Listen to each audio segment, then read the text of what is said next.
more. Mayor John Cooper today saying it's fake news that Nashville is hiding information about its COVID clusters in bars. He spoke at length one-on-one with our News 4's Nancy Amons, who's working for you tonight with the tough questions you want to know. Did Nashville's mayor deliberately overstate the number of COVID cases tied to Nashville bars when he shut them down July 2nd? Not true, and fake news. It's interesting how we kind of got in this time of divisiveness propelled into a national story that nobody locally believes is at all true.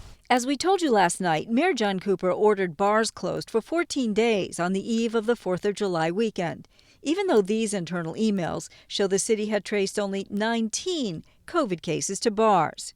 Cooper defended his decision to close the bars, a decision that angered Broadway bar owners. It is just a single group of basically people that, have been playing with matches in a barn, complaining about taking their matches away. Internal emails raised questions about how information was going to be released.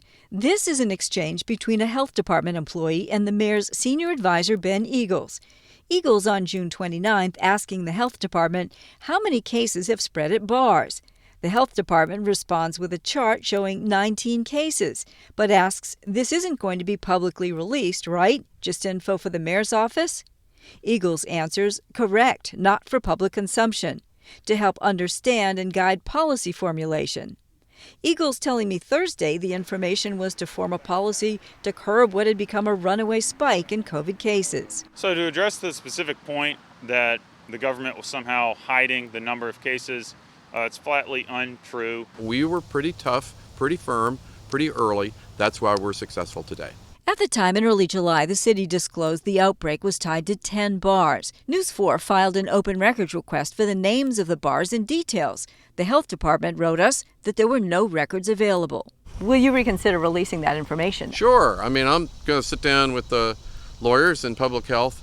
Anything that is more transparent, we are going to do. Adding that the city has to be careful not to damage the reputation of a small business by saying there was a COVID outbreak there, especially if there's no proof. Nancy Amons, News 4 Nashville.